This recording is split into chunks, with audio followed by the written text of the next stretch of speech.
we're gonna head out to Hampstead Heath today, take a walk around and just, yeah, general excursion. They flew the kite!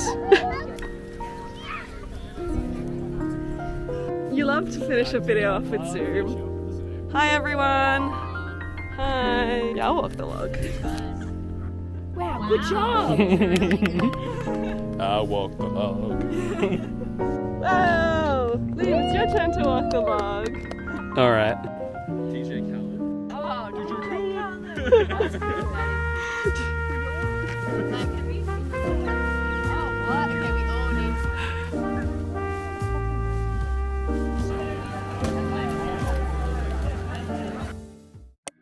One night during the week, I got to share my new hobby with Liam and our friend Matt. I showed them how to melt, file, and wax carve their own ring. And then we just had like a really cozy evening in doing this. And honestly, we passed so many hours. It was so relaxing.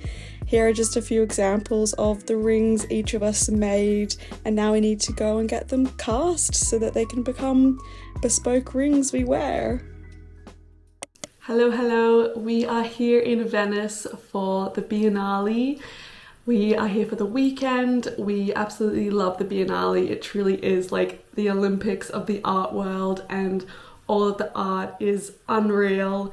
Of course, we do the tours because we're not clever enough to figure out what the art is trying to tell us, but with the tours we get so much more, I guess, like information, and we're just so wowed by the art. So today we're going to head over to the Giardini and get a tour and see the art, and hopefully we'll also go over and check out the Australian Pavilion, which won the big award. I think it's like the Gold Lion or something like that, by an Indigenous artist, and so that's like, it's a really big deal that Australia's Pavilion won. So really excited to see that. That's why we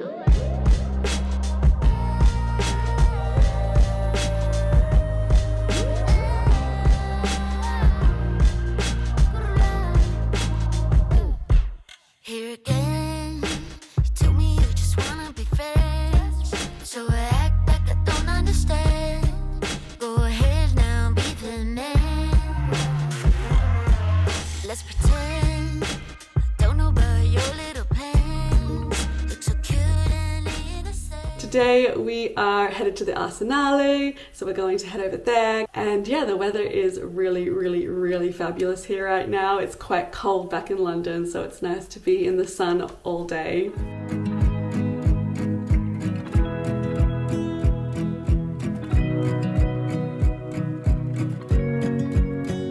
I wanna close my eyes and go back, play it in my mind. A movie of us two, yeah, we were happy at the time. Can't remember what it felt like.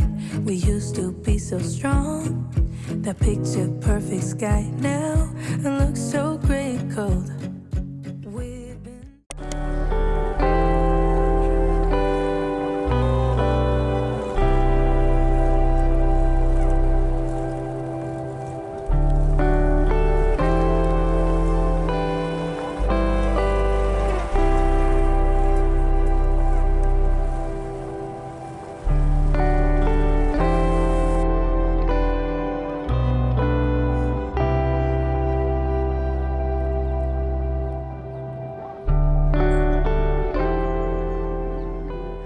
come to see the Serpentine Gallery and the exhibition on at the moment.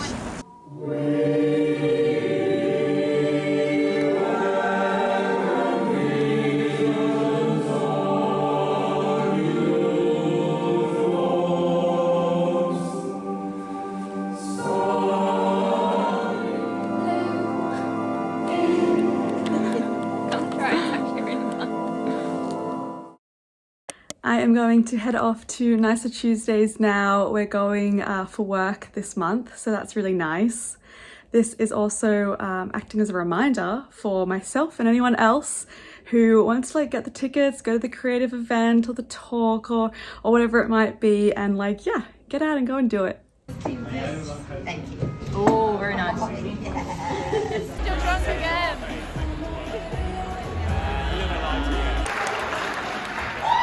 Hello everybody.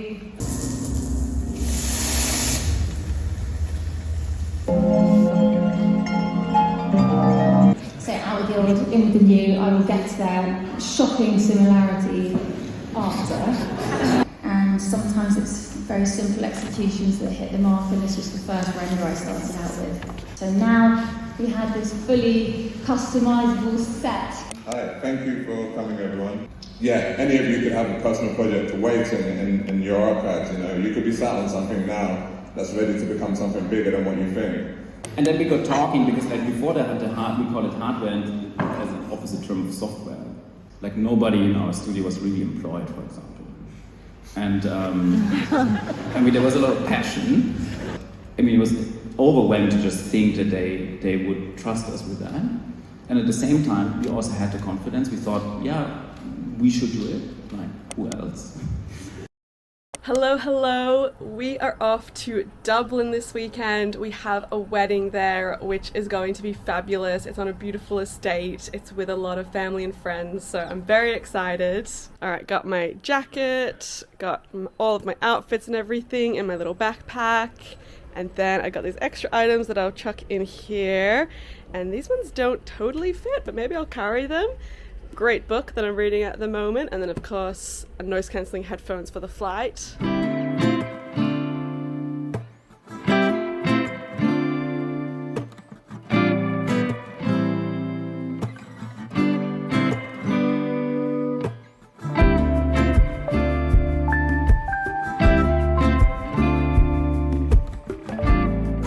We made it to Ireland. £15 flight. It was a hit.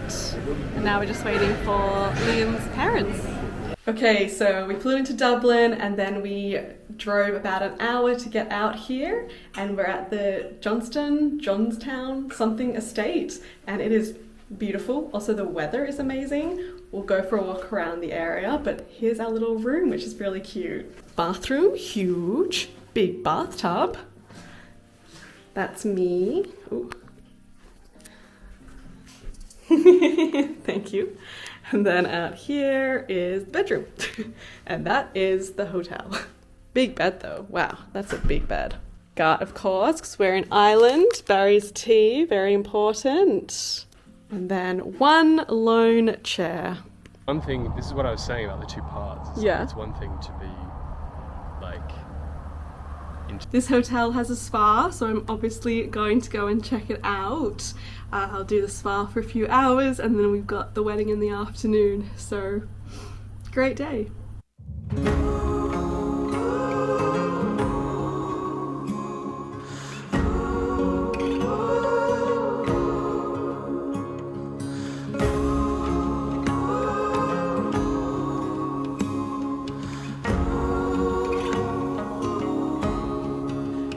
From the south, storming along the shoreline. Those who were right came here with nothing more than dreams of a brighter sun that could make their shadows run. I'm coming in here to talk about some of the books I've been reading recently, in case anyone needs any recommendations. This book I cannot recommend enough. It completely captivated me. I loved the protagonist and just the general creativity that was like underpinning all of the decisions and everything that was going on here. Another book you might have seen me reading in a previous video was Free Food for Millionaires. Okay, so this book I adored. This one was particularly beautiful because at the beginning there's a little note called How I Learned to Write, and it's where the author Min Jung Lee talks about how she was, I think, a corporate lawyer, and then she quit law and she started to learn to write. And you would think, like, someone who went on to write Pachinko, that it would just be an overnight success. But this particular chapter shows you that it is not an overnight success, that she took 11 years as her apprenticeship to writing this book. it just made me appreciate the novel so much more for the love that went into writing this and creating this world. And I felt like I was truly in the world. It was one of those books where I felt like the characters were real people, they were real friends, and I would have to check in on them by reading the book. And then when it finished, I was really upset to lose these friends. Another book I've picked up recently was Evenings and Weekends. The characters' stories take place over, I think, about like one weekend in a very hot heat wave in London.